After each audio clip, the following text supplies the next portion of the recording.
What is good, boxing fans and gamers? It's your boy FightNightsFinest, the sofa commentator, here with Triple Com Saturday, another edition. If you remember, we did this a while back with Relapse and Sakuraba 1982.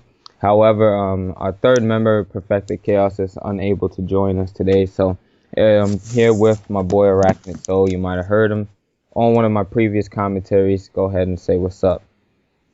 Yeah, I gotta be honest with you. I'm sitting down this time. I was standing up last time. I was feeling it. This time I'm sitting down, so if I'm a little bit off, I apologize. But yeah, what's going on, people? It's your boy Arachnid Soul, the soulful commentator. Oh, you already did that. My bad. All right. Sophist. You gonna say? Oh, you gotta, Sophist. I don't know what you say, right? Listen, man, you're from Brooklyn, so I don't understand a bunch of stuff you said. I'm from Brooklyn too, but you know. Right. Anyhow, this was one of these things where you don't need to sit down and look at the screen. We're just going to see a picture going through for most of the time. This is an audio podcast, so you guys can, do whatever it is that you normally do. I know for the most part, when I listen to commentaries, I don't always look at the video. Sometimes I'm just concerned with what a commentator says, or, if he has something interesting to talk about, that's generally what I'm listening to. And it just brings up one of those questions for me. Is gaming and commentary more important to you, or just hearing a commentary with some gameplay background with the person just stating their opinion? Oh, to me? I'm sorry. Oh, no, because there's a third person in the room. No, you know what happened? I'm so used to watching your videos. I'm sitting here and I'm thinking, oh, I'm just sitting here watching a Fight Night video. And then all of a sudden I realize I'm talking to you. To me, a lot of the time, people take important commentary and lay it over the top of a video, which is just kind of random stuff. And yeah, it's kind of interesting to sit there and watch somebody play Tomb Raider or, something like that. But I mean, really what they're saying is the most important stuff, I think. Unless they're talking about specifically what's going on in the video. Yeah, I think it works vice versa for me. I like to listen, but at the same time, if it's something important, I usually don't even pay attention to what's going on in the background. So this is going to be a weekly thing that goes on every Saturday. We hope to have some more people that come on. Maybe we can have some guests, some other commentators in the Fight Night community come through and sit down and talk to you guys, or just discuss certain shit.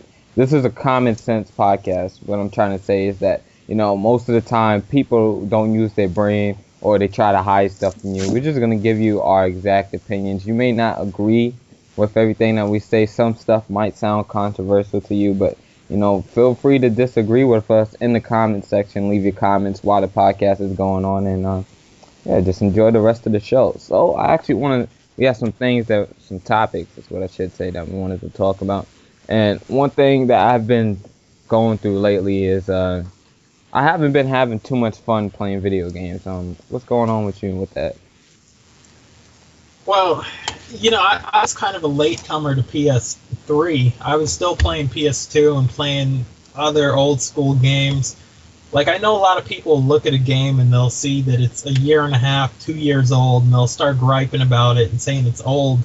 But there's really some good games that have come out.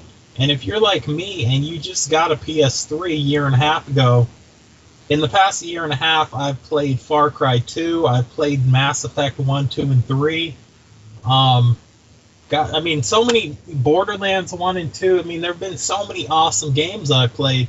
So for me, a guy who's trying to catch up, I still haven't played Skyrim, I still haven't played Fallout 3. There's so many good games for me to get to that I'm not bored. But for the people who are always just looking for the next thing, throwing games away after having it for a week, or maybe not even finishing a game, but oh man, the sequel's out, let me hop over to that one. These people kill gaming for themselves.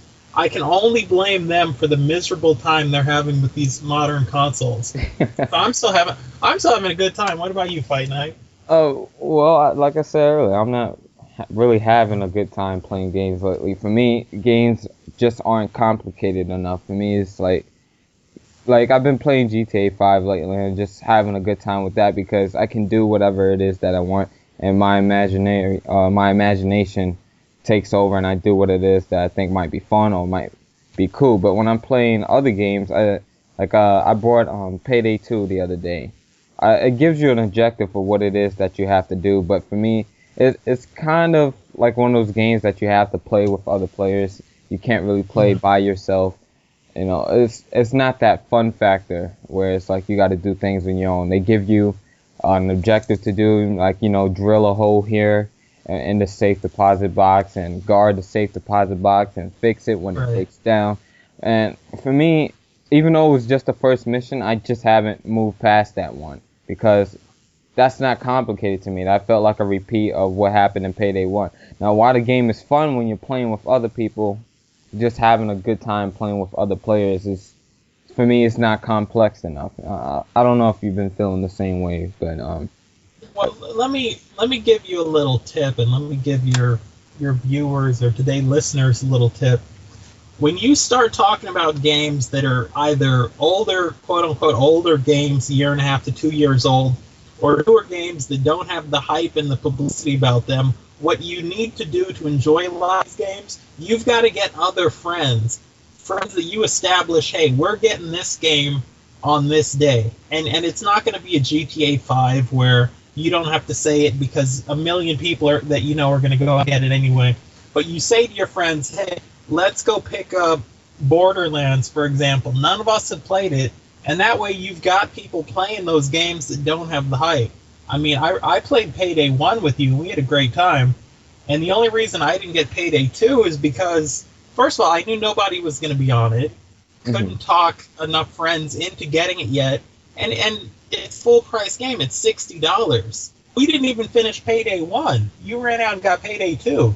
So, but I have a feeling if you had 3 people to play that game with, you would love that game. Yeah, like, for me, the thing that I'm trying to say, though, is that most games, when I was younger, I used to be able to play single-player games by myself. Maybe my brothers or so would be in the room, but I could play hours on one game by myself, and I would be intrigued the entire time. And for me, it wasn't like, okay, you know, all right, I've done this before, this feels a little redundant. For me, it was like, I could play this game all the time, and I never have to worry about anything else that's going on around me. I didn't want to take a break or, okay, this is another level, I'll save this for another day. For me, it was just playing through the story and having this, and it was just fun playing through the story. For me, the fun factor wasn't there. I don't know, maybe because when you're younger, games are a little bit more complex, and, you know, the story mode that you go through isn't really that hard, I guess, or it's hard for you at the time, but when you come back to it later, it isn't hard. I don't know. For me, all these games that I play now, go ahead. I'm sorry. I mean, I was going to say, think of it this way. Like I mentioned Mass Effect before. There's a perfect example of, and I know, you know, Kei Sakuraba said this on his channel, that he feels that those 3 games are one game, and it's the defining game of this current generation. I feel the same way. I haven't even beat Mass Effect 3 yet, but I'm probably going to beat it maybe tomorrow. I probably put 140, 150 hours into those 3 games, and I'm having a great time. But that's a game that was tailor-made for single player. And I know EA told them, hey, throw some multiplayer stuff into the 3rd one. But so many of these games that come out now, they just kind of skip the single player for the most part. Even a game like GTA 5, I mean, I know there's a lot of stuff to do, but I can't tell you how many people I know who have beaten that game in 2 or 3 days. And the meat of that game is the multiplayer, which might be awesome, but I think the problem is not only are you older, but more so there's just not enough games that are quality, that are tailored to a long-term single-player fun experience. Yeah, I completely agree with you on that. Like, I've been playing, I was trying to play a Tom Clancy's Splinter Cell, which is a great game, but for me, the story mode, I kind of felt like I know what was going on in there, and when I play a game, I don't want to know what's going to be next, or what's the next move of the character, or what's the next move in the story, what's the next mission most likely going to be about, that kind of thing. I'm not trashing Tom Clancy's Splinter Cell Blacklist, because I do like that game.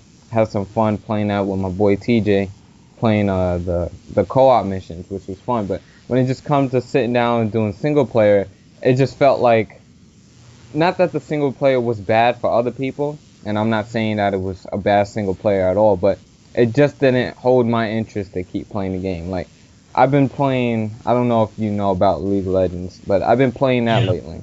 And the learning curve to that game reminds me of the learning curve that Fight Night has, where in Fight Night, you know, there's different ways that you can play the game, there's different styles that you can do, even though we all know the type of styles that most people play online. For me, I had to put over 200 and change, probably even more than that. I had to put over 50 days into Fight Night, easy. And because I wanted to know all the different mechanics of the game, you know, the different type of combinations that I could put together, learning the different angles that each punch probably lands at. Like, if you add a different angle for the jab or throwing a jab, then you know the jab might have a better chance of landing than, per se, a straight or an uppercut. So it just had that learning curve where I can fight on the inside. I got to learn how to fight on the outside. I got to learn how to cut off the ring. I got to learn how to move around the ring properly. I got to learn how to bait my opponent. Like, you just hear me going on right now about all the different things that goes on with Fight Night. And that learning curve, or that complexity to the game and just the sport of boxing in general, is enough to keep me interested basically 2 years to a year and a half later. And I still love playing that game. And for me, League of Legends has that same kind of feel where you got to learn how to lane properly. You got to learn how to build your characters right. You got to learn all these different things that you have to do in the game, how to farm, how to ward. It's so many things that makes that game complex and interesting to play. And I feel with some of these single-player games, or some of the games that have been coming out on console, it doesn't have that complexity to it that I need. See, I have for months played like Need for Speed with you, and we talk about Need for Speed, and you know, it's too bad I couldn't be with you on that Need for Speed video you did.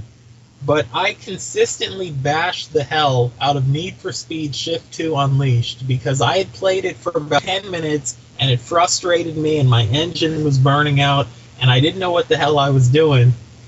And since I had the game, after, I don't know, maybe a year later, I went back and tried it again because I told you the game cannot be as bad as I thought it was and as you thought it was.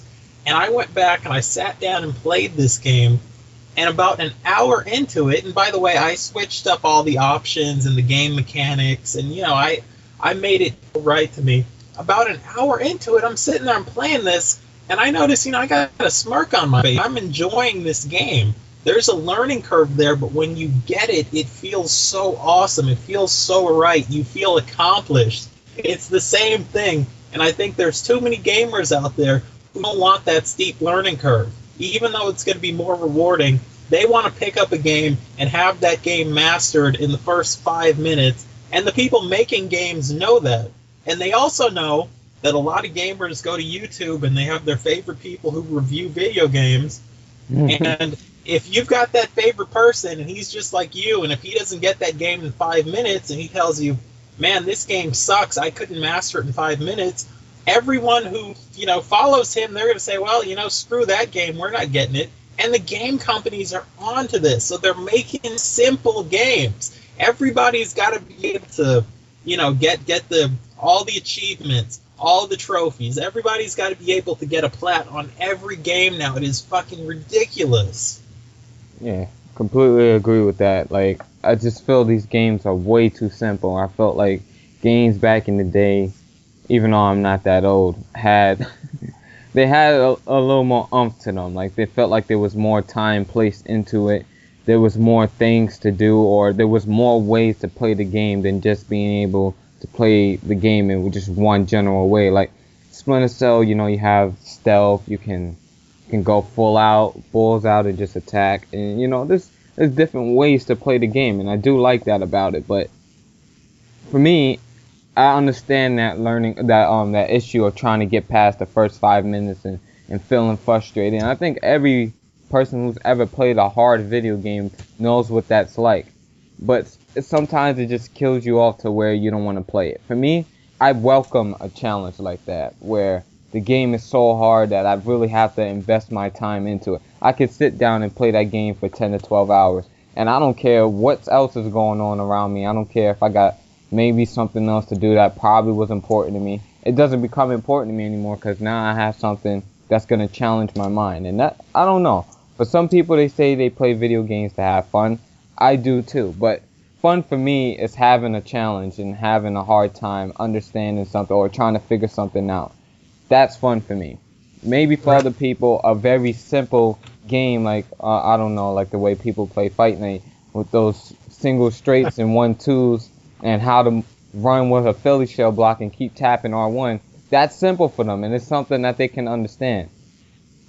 Maybe that's the feeling that most people want when they're playing a game. I just have, I guess me and you, or maybe a lot of my subscribers have, because I feel when you have subscribers, we pretty much all share the same type of personality. We all have that thirst to get something more out of the game and just play the game in a more complex way.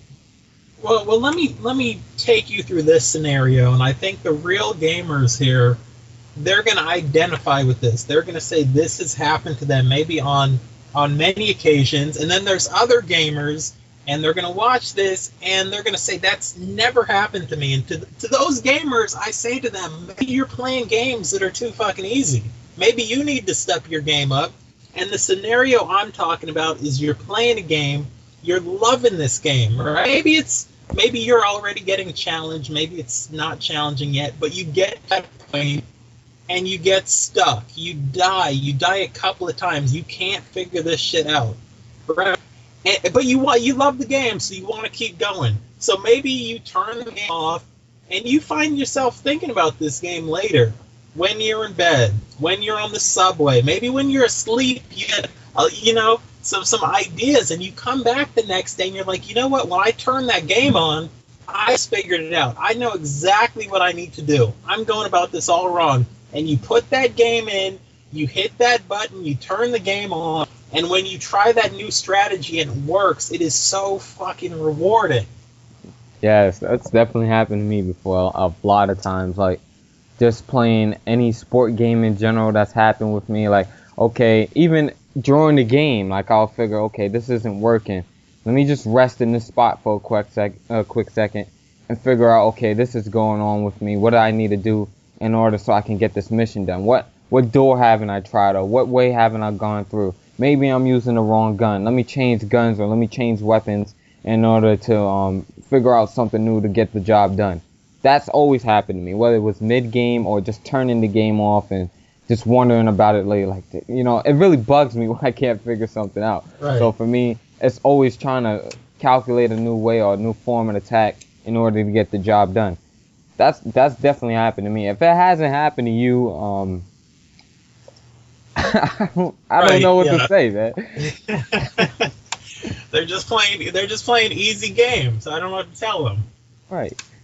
Even if it's a game like Pac-Man or Mrs. Pac-Man, I tell you, boy, I go in on some Mrs. Pac-Man. But even a game like Mrs. Pac-Man, you got to figure out, okay, what type of dots, or okay, right. You got the 4 big dots that you need to eat in order to change the monsters blue. As you progress through the levels, the time shortens, so you need a time when to line these guys up in order to go ahead and get some extra points there. You need to figure out, okay, do I want to attack the bottom of the board first? Okay, he's coming real quick. Let me switch to a different tunnel so I can get to the other side of the other map and go ahead and eat those dots next. So even games like that, a game that could be simple, requires a lot of thinking. A simple game like Mrs. Pac-Man requires a lot of on-the-fly thinking and forces you to have to just adjust mid-game. That's a game that I like, and I can't tell you how many hours I spend on some Mrs. Pac-Man in a row just trying to figure out, how I'm going to get past this next level. And the fun thing about games like Mrs. Pac-Man or games like that in general is once you get to a certain level, and if you fail, you got to start all over again, it makes the game that much more rewarding when you do get past that level. And then the next challenge of figuring out how to get past that board, it's going to be great too. So, yeah, I definitely experienced that. What other games have you experienced that on? Well, some people call it Deus Ex. I call it Deus Ex Human Revolution. But this is the most awesome game out there that people are not playing. Well, there are some awesome games. Let me give you some awesome games people are not playing, and then I'll get back to it. Awesome games you are not playing and you're missing out. Deus Ex is one of them. Dungeon Defenders. What is the other one? Journey. You people haven't played Journey? Oh, man. But anyway, Deus Ex, you've got 3 difficulty settings. You've got the easy one that's just called Tell Me a Story. If you go through on this setting, you'll still have an awesome time, but no one's really going to kill you. You're really strong.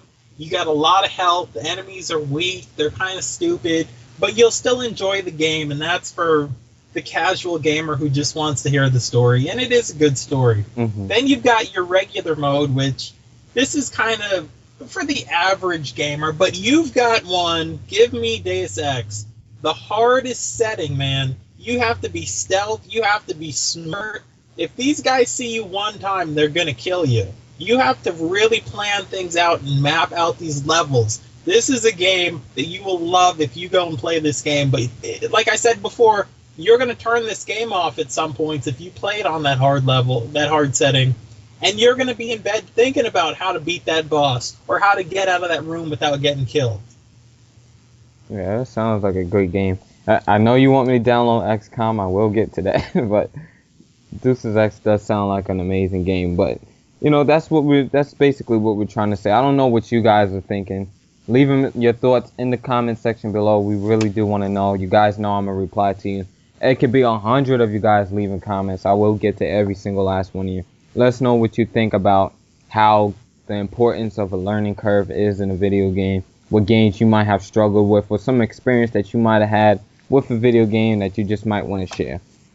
But I want to talk about, since we're talking about complexity and things that happen all the time, I've been watching this show on Netflix for a while now. It's called I Almost Got Away With It. Now I know you watch this show too, because I can't tell you how many times these guys get caught for the stupidest things, or just, you know, just something so simple, or just not having the right mindset, or letting other things or other influences factor your decision making. But these guys get caught for the dumbest reasons, and I just wanted to know, like, what do you think about that show? Well, I mean, look at it this way. If you're not running from the law, there are certain things that you need to do every day. You're probably interested in eating every day because you want to stay alive. It's important to you to come up with some game plan where you can get food in your body every day to survive.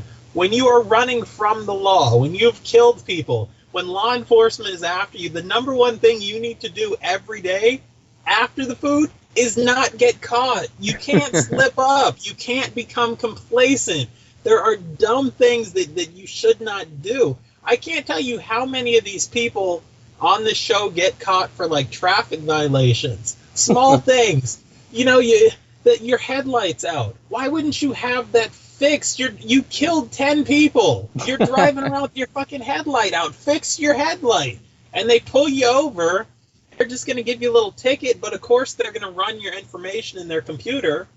And they're going to say, oh, man, this is the Mountain Dew killer. This guy, you know, used to slit people's throats with you know, torn up Mountain Dew cans. We got him. Come on. Mountain Dew? What? Out of all things? I don't know, man. You know how some of these guys are. Yeah. Okay. Okay. PlayStation Just for the controller record, killer, whatever. Just for the record, that didn't happen in any episode, but it's just an example of what it is that he's talking about. But when I saw one guy on there, he got caught he was on the run for 28 years, right? This guy, I know he's been on the run for 28 years, and you got away with this crime that you committed for about 28 years. I can understand that. So it might be a little hard to remember, but for me, that's even if, I'm living life every day and it's like, okay, this is fine, you know, everything's good, I'm living okay, or I might be living well, or extremely extravagant, or, you know, however, whatever you may want to say. Every day in my mind, that's always in my head, like, okay, don't do this stupidly, you know. These people can come up to you at any time, even if I get through the first month or the first week without hearing a siren. Now, I live in Brooklyn. That's hard to hear, but just just anytime not hearing that, it would never slip my mind. This guy gets caught because he decided when his boss was he was smoking marijuana or weed or whatever it was that he was smoking, and he had about a pound of it in his car. So he comes up to the guy and he goes to the back of the kitchen. He's like, "Yo, can you do me a favor? The cops are out front. I need you to just talk to them. If they ask about me, just say something nice." Never. Now, at this point, this guy doesn't even think that they're coming after him. Mind you, he's been in prison several times or overnight stays, and the cops had never connected the two accounts that he used in order to get away. Now, this fool says yes to this, and he says, "Yeah, sure, I can talk to the cop for you." So they ask for his real name, and he says, "No, we don't have a person like that here." And then he says, the guy's his alias was Chuck. So he's like, "Okay, do you have a Chuck here?" And he was like, "Yeah." So he comes back, and the guy comes to the back room, and he's like, he calls him by his real name, not his alias, his real name, and he says, "Yes." And at that point, when he saw the badges and stuff, he knew he was caught. Like, forgetting your alias, really? How do you forget? Oh my God. Let me ask you a question. Just because this wasn't an episode of the show, but just to help anyone who might end up in this situation, and judging from the dumb people we see on the show, somebody will end up in this situation. Let's say you've been on the run for 28 years like that last guy. Let's say you, Fight Night, you've been on the run 28 years, right? It's always been your dream. You've had one dream your whole life. You've always wanted to become a law enforcement officer, right? Now there just happens to be this police academy down the street. Now you've been on the run 28 years just to help people out, and we can move on. Do you think it's a good idea to walk in there and give them your information so you can become a law enforcement officer? Hell no. That's the last place I'll end up at. Like, why would I go to a law enforcement agency and give them my information when, of course, they're going to run it through the system? Even if they put me in the system as a cop, they got to do a background check on you anyway. I know you have something that's going to come involved with this, so what did you hear?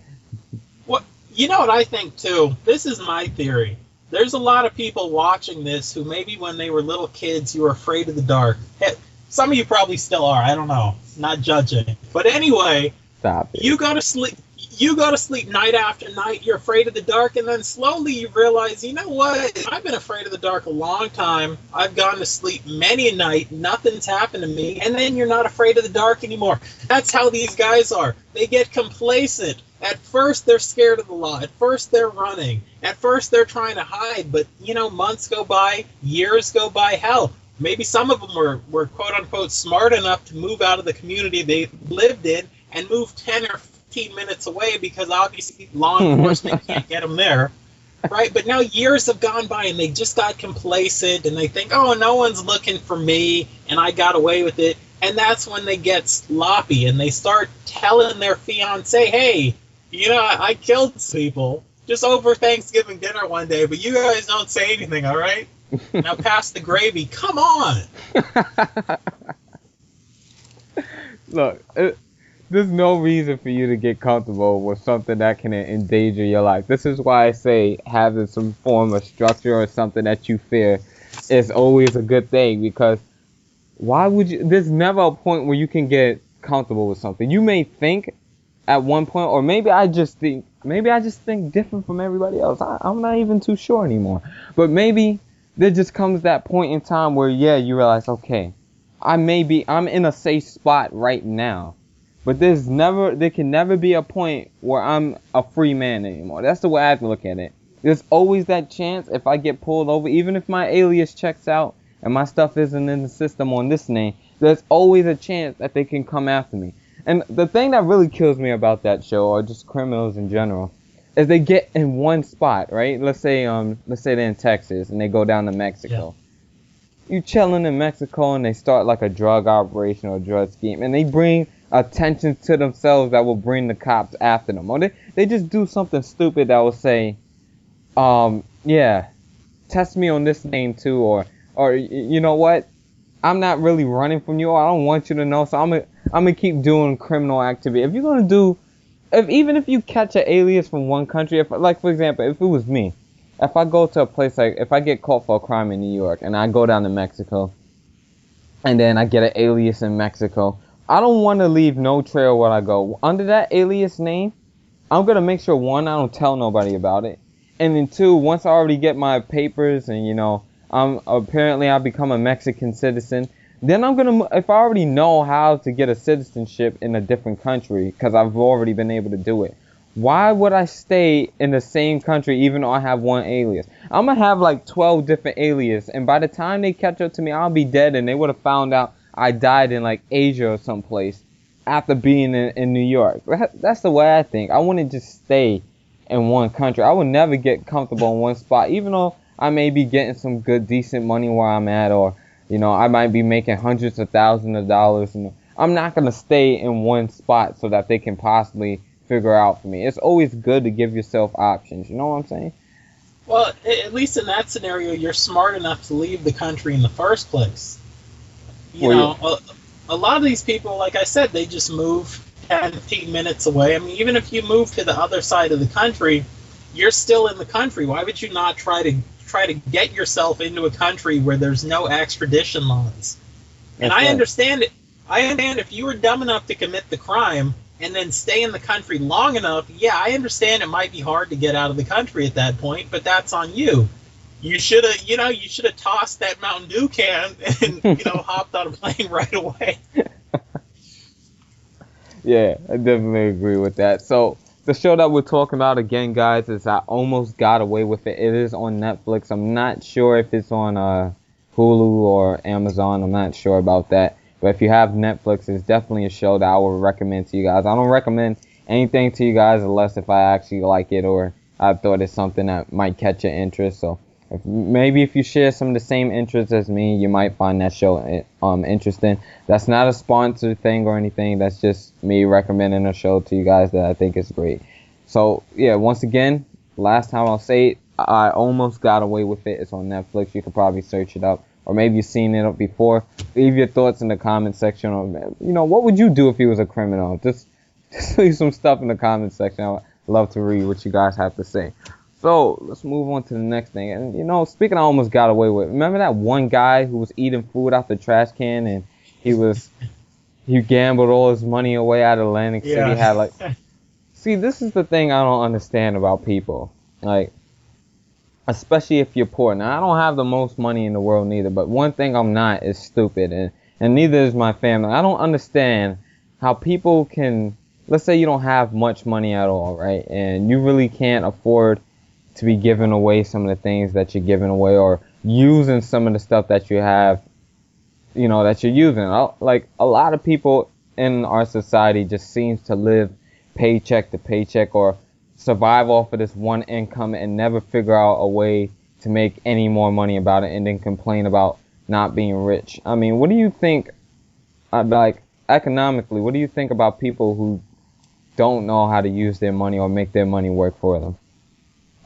Well, the smaller amount of money you have, the harder it's going to be for you to get it to work for you. And I know that seems like common sense, but it's way more than the fact that you don't have a lot of money. It's the fact that the smaller amount of money you have, the harder it is for you to survive in a system that's not meant for someone to survive with a small amount of money. The system's set up for the really wealthy people to prosper and the really poor people to support the really wealthy people by being fooled into, voting for things that would support those poor people because they're going to be in the 1% one day. With that said, the guy in the episode, I believe he has maybe $1,800. He decides to go to Atlantic City, New Jersey to gamble all of it away because he's so good at gambling that he's obviously going to double or triple his money. And he puts it all on the crap table or whatever. Yeah, it was the crap table. Definitely the crap table. Well, I mean, listen, if you are going to lose money in a casino, the crap table's a good way to do it because you can do it real quick. Why waste time losing money? One hand, done. But the thing I didn't get was, first of all, if you go to Mexico right now, I believe the exchange rate is $1 US equals $12 and maybe, we'll say about $12. I think it's $12.85 or something. but in Mexican pesos. So you're already running from the law. Best case scenario, if you make your money at the casino, is I get to stay in this country and run from the law, and I've got slightly more money until the next time I'm a dumbass and go back to the casino. Right. Take your money, leave the country. You might not be able to get into Cuba, but guess what? If you go to Canada, then you can get into Cuba. I don't, and gambling with all of it. You got 1,800. Why not say, what? Let me take out 300-400, gamble with that, and if I lose it, okay, I've still got some money left. As opposed to now I've lost the money. I've got nothing to eat tonight. I've got nowhere to sleep. I'm gonna be cold. I'm gonna be pissed off. And tomorrow when I get up, it's gonna be even worse. I don't know, man. I can't honestly see why people don't use their head in those type of situations. And I think about it with a lot of the things that I see in my everyday life. Like, I see people who like smoke cigarettes and stuff. Like, if you don't have a lot of money to begin with, but you can pay in New York, I think cigarettes is what, $13 and change, or maybe even more expensive than that. You spending this much money on a pack of cigarettes, right? Now, imagine all the cigarettes that you're using. Some people smoke, like 7 or more cigarettes. Some people smoke less. Maybe may just need 1 a day. Other people need more. I can understand you might need to smoke cigarette because you have an addiction to it. But why would do you see how expensive this addiction will get over time? Like, imagine let's say you buy a pack of cigarettes every day, and there's 30 days in a month, and you spend about, $13 on cigarettes. That's going to get kind of expensive. So if you don't have a lot of money to begin with, you can find money to find for cigarettes, though, right? Why not take that same money that you're spending on all these cigarettes and save it? And then take that savings and then invest it in something. Invest it into a company, invest it in some stocks, or invest it into giving a person that, is trying to get their business started into, giving it to them as a loan and become like a shareholder, or just some type of partner with a different company. And then that money, if it's successful, if you did your research on it, you can get that money back and double, maybe triple, even possibly even more than that. Or you might get the same amount money back that you went in there and invested into that company. See, that makes sense to me. Like, there's people out there that drink, and they really don't have no money to be drinking, or they'll go to clubs on weekends, and they claim they don't have no money to be drinking. Or you can have the latest, you can have on the Jordans, the 8s, the 12s, the 13s, whatever you want to say they are. You can have all of that, you can have on the Trues, you can have on all of that. But at the same time, you really don't have no money to be spending, right? But you can find money for all the stuff that you want. You see what I'm trying to say here? Well, I mean, do you see a disconnect in this country between the amount of people who are, poor, the amount of people who are unemployed, and then also the amount of people who can turn around and buy the good iPhones and make GTA 5 sell, $850 million worth of games in the first 24 hours? I mean, it's priorities. I'm not saying you can't have the iPhone, the gold iPhone in GTA 5, but I don't know, maybe pay some bills first, maybe buy food. I don't know, just me. Yeah, it doesn't make any sense to me. You can take care of all that other stuff that you wanted, but you don't have no money to be spending. Imagine saving all that money that you just claimed you didn't have, that you were spending on all those other activities. Imagine saving all that money and then investing it. You wouldn't have no problems living comfortably. You don't need a lot of money.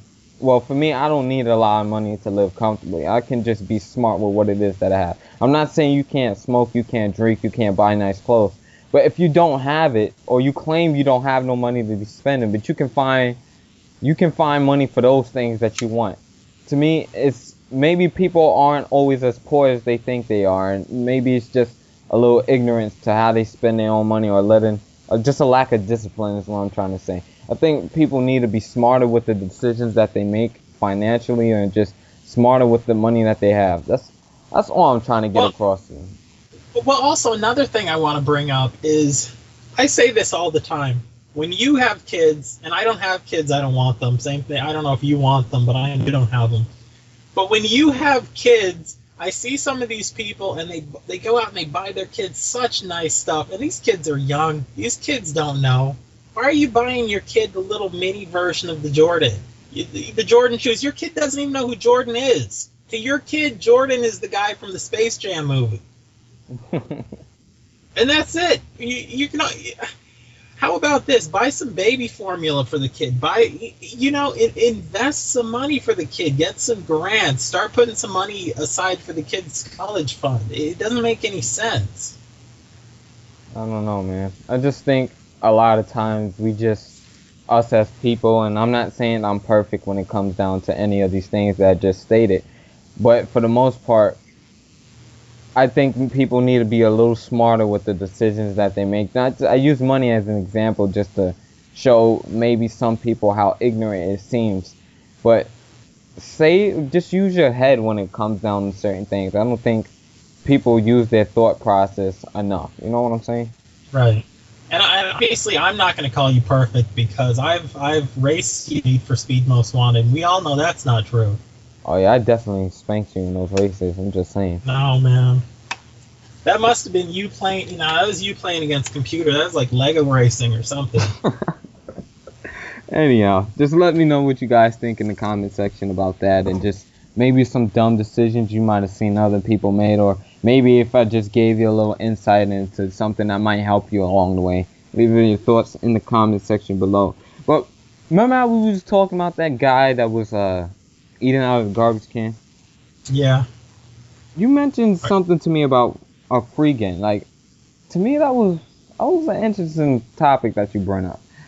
Well, I brought it up because I thought you were a freegan, and I thought it'd be cool if you started giving us some freegan recipes on your channel. Stop it. You brought it up to me yesterday. Weren't you telling me you can get some already popped popcorn out of a dumpster and put some like already melted butter on it from the dumpster? I need to get my face on YouTube so you can just see how straight my face was. Just said that. Anyway, yes, I did bring this up because there are people eating out of the trash in this country, and these are not necessarily poor people or disenfranchised people. Some of these people have money. Some of these people, a lot of them have money. A lot of them have jobs. A lot of them have a lot of money. It's called freeganism, and you can look it up on Google. And there are people who are finding perfectly good food, sandwiches, thrown out after a couple of hours at Starbucks, or, boxes of different things behind grocery stores. The boxes haven't even been opened. The dumpsters are clean, and they're just throwing away this food. And I personally don't see anything wrong with people going in there and taking it. So tell us about your experience about wanting to try that out. Okay. So this was my whole experience. I was, I'm in New York. If you're in New York, that's one of the best places to be a freegan. And it's one of the best places to find websites to tell you the dumpsters to go to and to find other people who can tell you where to go. And I thought, you know what? I'm going to try this. Now, I had money. It's not like I couldn't go to the grocery store, but you got to understand a lot of these freegans, they're either eating 100% just things that they find in trash, or they're just using that to subsidize, and then they, go and fill out the rest of their grocery list, and they actually go to the grocery store and shop on the inside. I thought, okay, I'm going to try this. And I ended up not doing it. It was getting cold outside, but still, it still is a nice thought. And I like that there's people doing this, because there are people starving in this world. And I mean, how can you have a problem with this? Yeah, I can completely understand that. If I was dead poor and didn't have any money, I was homeless or something, and I found out about freeganism, it's called. Yeah. I will give it a go, because what do I have to lose? People already think I'm a bum anyway, or maybe I'm not dressed the most extravagant. I'm just saying. If it was me. Let me say this though. There is no shame at all in, digging through trash or going on. Like I said, some of the people doing it don't have a lot of money. There's no shame in that. There's no shame in being on food stamps. There's no shame in this. If you either, there is shame in being on food stamps if you're making a lot of money, but for other people, there's no shame in it. All right, and I can't look, look down my nose at anyone who's just trying to get something to eat. And if you're eating stuff that was going to be thrown away anyway, I'm all in favor of it. Yeah, I can understand that from that point of view, but I ain't digging in no garbage can. I'm gonna be honest. Like unless, like I said, unless if I was poor and I didn't have any home, there was no shelter for me, nothing. I will go to frugalism, because you said it was, like granola bars and stuff that's only been in there for a week, still in the package. We're not talking Less about than a week. garbage. Like somebody bit the sandwich and then they threw it in the garbage because they didn't want it anymore. We're not talking about that. Yeah, what we're talking about is you finding bags full of like perfectly good apples, or things that are not, like, you're not going in there to get like a loose slice of bread. Right. So I'm just saying that I thought that was an interesting point that you brought up. But you brought up a good point about how much food is wasted in this country, in the United States. He lives in the United States as well. So it begs the question to me, like, there's a lot of things that we talked about, from like global warming to, like we said, throwing food away, and just like a whole bunch of other stuff. It begs the question: how would you run your own country? Like, let's say no. I don't want to just say if you became president. Like, I mean from straight scratch. Like, you have your own plot of land. There's trees and stuff around, and you get, let's say, like 10,000 people that want to come along with you, and they have experience in building and things. And how would you run your own country?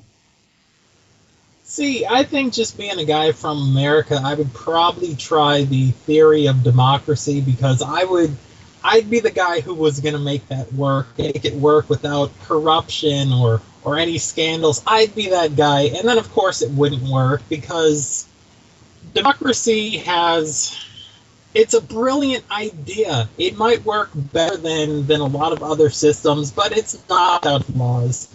And also, if I'm running the country, if there's a democracy, I'm going to get voted out.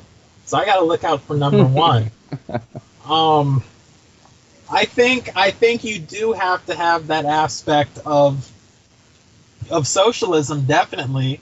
I know people don't like socialism in this country, but they only don't like new things that are explained to them as socialism. There's a lot of socialism that's already in place, and things like you have public libraries and public schools, and if somebody breaks into your house, they put a knife to your throat, and you manage to get away, you can actually call 911, and you don't have to give them your credit card information to get them to show up. There's different things like that, and you got to have some of that stuff too. And you don't want people taking advantage of the situation, but let me tell you a little story. I would hang out in like East Village. That was like the part of New York I'd always hang out in. And sometimes people come up to me and they would need like $5 because they were hungry and they weren't freegans, right? So I'd give them $5 so they could go get something to eat. And I'm with my friend, and my friend would say, well, what if they go and, buy alcohol with it? And I'd say, well, what if they go and buy a sandwich with it? It's really not costing me that much to potentially really help someone out. And if they're just doing it to abuse me, I'm willing to pay that price. As far as like weapons and stuff go, because people are going to want to protect themselves, and people are going to want to fight other people. I don't know. I'm thinking hand-to-hand combat, survival of the fittest. Try to tell people, keep your shit in line, but if you get out of line, you throw rocks or something. I don't know that I want people having guns and missiles and grenades and all that other stuff Need for Speed Rivals. EMP grenades.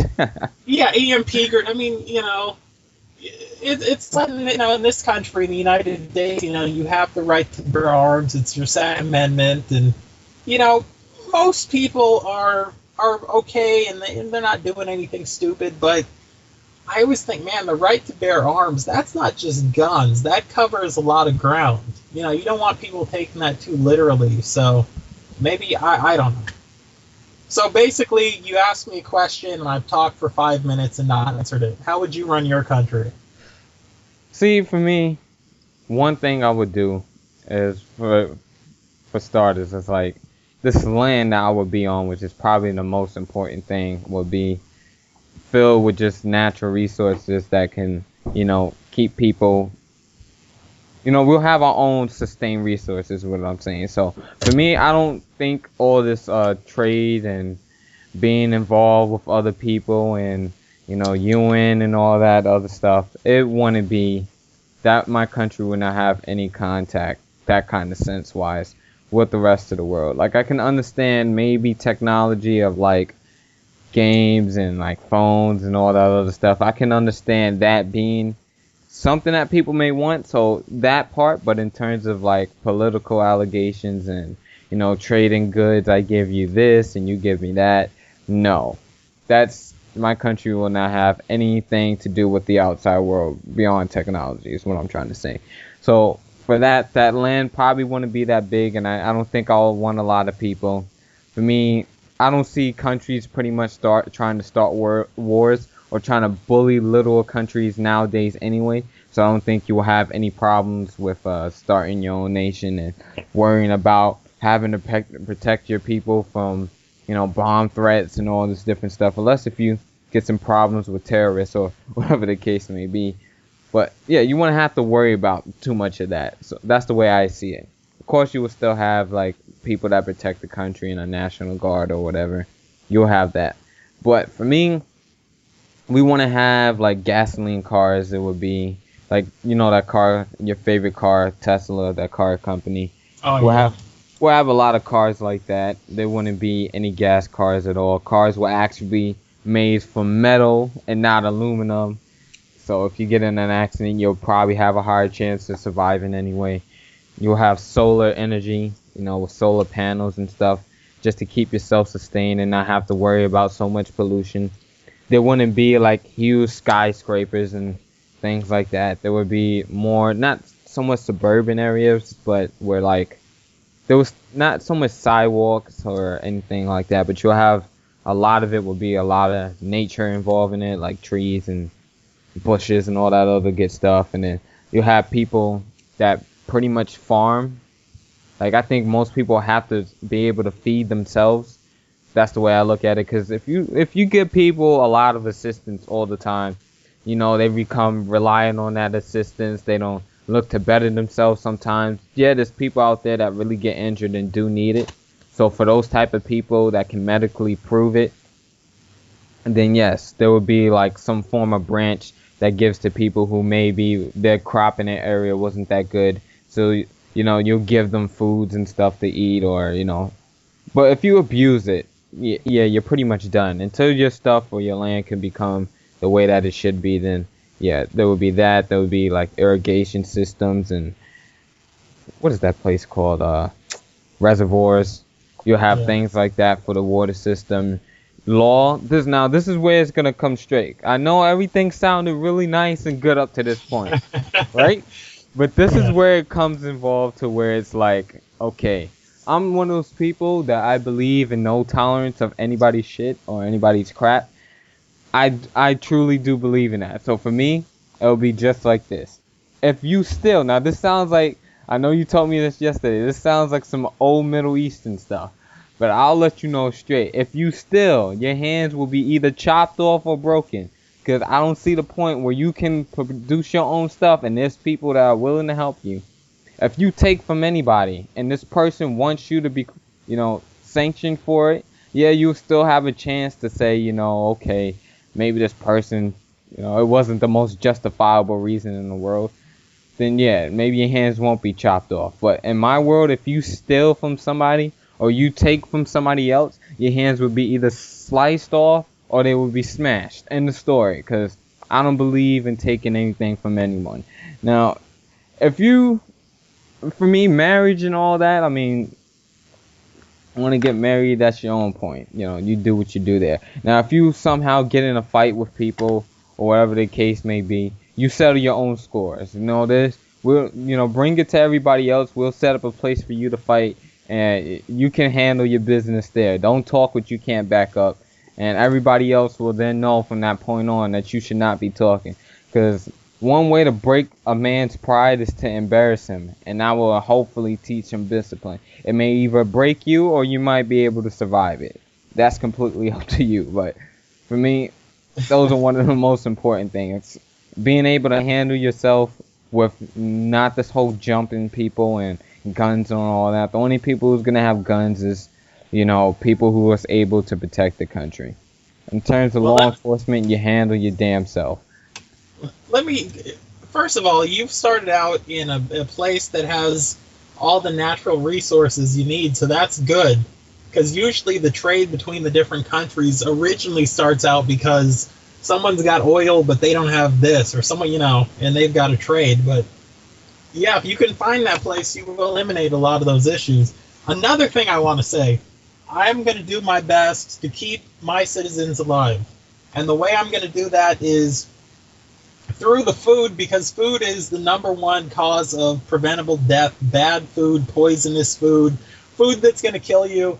And then the number two cause of preventable death is organized religion. So I thought I would have no religion, but okay, if they want to follow something, go for it. But we're going to take that old school, and it didn't work before when Bill Clinton did it, but I'm going to try it not with gays in the military, but with religion. We're going to have a don't ask, don't tell policy, and so we don't get into any conflicts with other countries, because usually it's about religion. Usually one country won't bomb another country if that country is the same religion.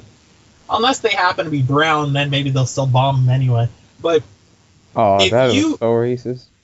Listen, I don't agree with it, but come on now. Look at the United States. Who do we bomb? We bomb brown people. We haven't bombed any white people since Hitler, and that was just because, the Japanese people decided to attack us at Pearl Harbor. So finally we said, you know what, that Hitler guy who's killing all those gypsies and the Jewish people over there, let's go over there and we'll just kind of get him just because we're over there. Anyway, but if you live in my country and you go on TV or you go on the internet and you're bringing up your religion and talking about how you're better than the people in the other country because they follow that religion, we're kicking you out. That's it. We don't know where you're going. You don't have to go home, but you can't stay here. Exactly. Because that is how you bring war to your country. We're not having any extremists. None of that stuff. Treat people the way you want to be treated. Have a fucking apple and chill the fuck out. For me, I don't know, like that whole religious perspective, for me, I believe religion brings structure and order into people's lives, and I don't force religion upon anybody. I might inform you about it or tell you what I think is great about it, but other than that, I don't take it past there. I mean, if you want to believe in what you want to believe in, you believe in what you want to believe in. I mean, from that far point on, it's for me your answer to a higher power after that. I don't judge anybody based on whatever it is that they believe or they think. It is what it is. So, yeah. We might even get, just to confuse people, I don't even think this would be a good idea, but fuck it, we might do it anyway. We might get together and, the way you vote for a president, we might vote for a god every 4 years. Just say, you know what, fuckers, so we don't have any issues between any of us. This is the god we're following. He or she or they get to serve an 8-year term, and then we're switching gods. Just for no reason. It's a bad idea, but I just want to see what happens. Well, leave in the comment sections your thoughts about Arachnid Soul's idea about that. For me, I ain't even gonna comment on it. Alright, just keep it pushing right now. So I don't know, if you guys ran your own country, what would you do? How would you run it? You can leave a detailed comment, or you could say it's pretty much like yours, or it's pretty much like Arachnid's. Whatever it is that you may want to do. Well, I think that's about good for this podcast. I want to thank you, Arachnid, for coming out and being on today's show. All right, thank you for having me. Good to be here again. And he will be here every week. I'd like to thank. I'm going to talk until they play the music and get me off stage. I'd like to thank all the little people that made this possible. You know who you are, the Munkins.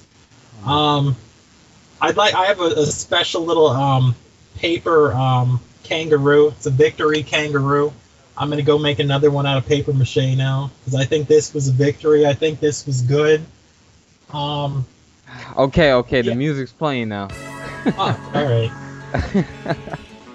But yeah, thank you guys for watching. If you stuck through the whole way, I truly do appreciate it. Just, let me know that you stuck through the whole way in the comment section below.